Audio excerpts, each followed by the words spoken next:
guys. This is an important video. We need to talk about the Houston Texans at the Kansas City Chiefs. Texans are plus 3.5. And listen, on Tuesday, the Chiefs are plus 1.5. I picked the Chiefs to win in the cover. I doubted the market. I thought Maholmes would be rested. They have 3 games in 11 days. But right now, it's Texans plus 3.5.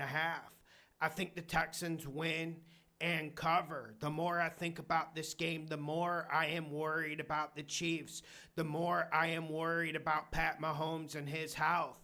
I am shocked that Andy Reid didn't put his foot down.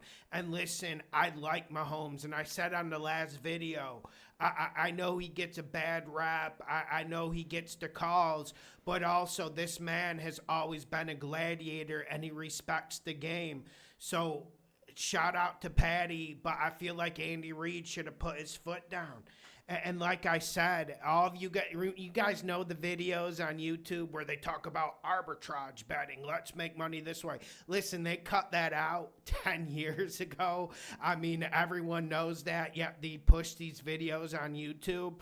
But this is an arbitrage type situation. I know there's people who watch the Tuesday video and they bet every single game. So if you bet the Chiefs plus 1.5, took it plus 2 Sunday night, you have a great situation here. And I think it's going to be a really close game. But I also, the more I think about it, the more I think the Texans win this game. Now, the market says Mahomes is going to play, and he's going to play. Like I said, there's Toradol, and also the man is a gladiator. Chiefs, 3 games in 11 days. I just want to make that very clear before you leave the video.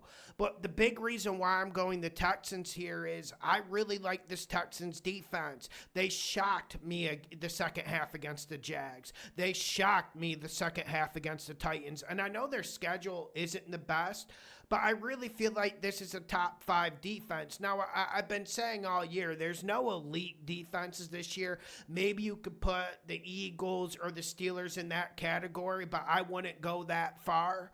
But I do think this Texans defense is really good, and I think they're good at getting pressure on the quarterback.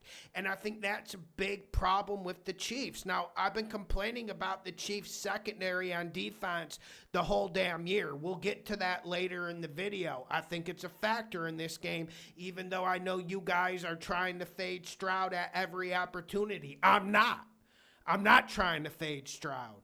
But let's get to this main issue in this game that I think will tilt this game, the landscape of this battle that's going to happen Saturday afternoon. I don't like this Chiefs offensive line, especially the left side. They've been absolutely terrible at protecting Patty, and I think he's going to take more hits. His sack avoidance has been really bad this year, and he's always been a mobile guy. But even when he was healthier earlier in the year, he was taking a lot of hits. And we've seen the last 2, 3, 4 weeks. Have you ever seen him take this many hits? Have you ever seen him take this many sacks? And I think this is a great spot to ride this Texans defensive line. And I'm not sure the Chiefs are going to be able to protect them. I'm not sure the Chiefs are going to be able to run the ball to provide the balance. I'm not sure DeAndre Hopkins is going to get free against this young secondary. And can we talk about Travic Kelce? I think he's a shell of his former self. And you guys know I don't like the Kelce brothers. Maybe I'm biased against them. Let's put my bias on the table right here. He hasn't been good this year, and he actually has an attitude, which is kind of crazy because if you play with Pat Mahomes, that is a present delivered from God to you. And yet this man is always complaining, always bitching.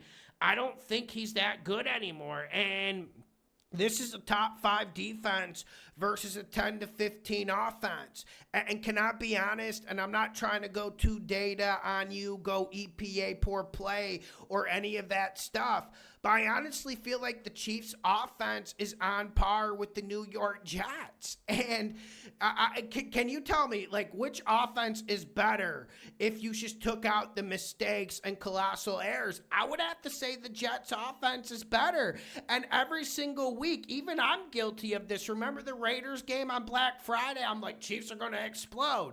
Everyone just keeps saying every single week this Chiefs offense is going to explode. But I go back to the point I've been saying for the last 8 weeks. This is an average offense at best. And you have the best play caller in the history of mankind since Bill Walsh. You have maybe the best quarterback of this generation in Pat Maholmes. But there's only so much you can do when Xavier Worthy, he drops every deep pass, and DeAndre Hopkins is a shell of his former self. Travis Kelce is Travis Kelce.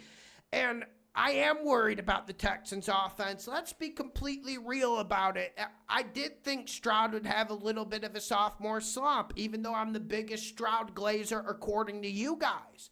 I did think it would be a little bit of fall off, but even I'm a little bit shocked by some of the things I've seen. I've been a little bit disappointed with Slowak. I don't think he's put Stroud in the best positions. But we have to remember one thing we were saying, what gave us the courage to bet the Bills big. What gave us the courage to bet the Chargers on Sunday night in Arrowhead. What gave us that courage is that this Chiefs secondary is ass. Aiden O'Connell whipped them. Gardner Minshew whipped them.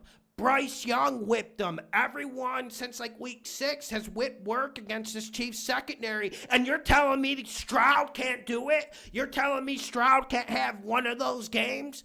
I know Stroud's been frustrating this year. I know the performance levels have been topsy-turvy. And it's almost like a damn roller coaster watching the interior offensive line just pick up a simple A-gap blitz. But we have to look at Stroud almost like BC AD. We have to look at Stroud after and with Nico Collins and then without Nico Collins. And when this Texans offense has Nico Collins, they're cooking. And I know Joe Mixon's player props are low in this game. I don't like Chris Jones against the interior of this Texans offensive line. Don't get me wrong. Don't misconstrue me. Obviously, it's an issue. But you're telling me Joe Mixon is only going to get 58 rushing yards? Joe Mixon has been phenomenal this year, and as long as he's healthy, I think that's the component, that's the X factor that pushes the Texans above.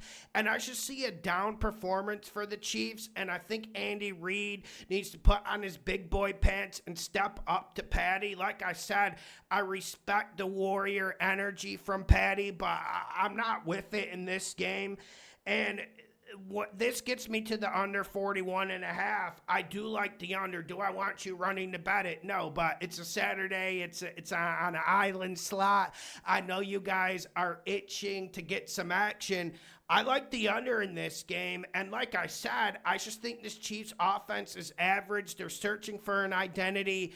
Patty can't avoid the sacks anymore. The left side of the offensive line is just whiffing, especially the left tackle position. That's been in flux. That's been a complete disaster this year, and normally the Chiefs always patch those holes, and it doesn't look like those holes are coming, and normally you would think they would patch and fix the secondary, but they keep going man-to-man. They keep getting beat. And if Bryce Young can do it, why can't Stroud do it? I'm going under the 41.5, even with me thinking Stroud has a better day than you guys think. Make sure you hit the like button. Make sure you share the videos. Urgent message, the best gambling show on the fucking internet.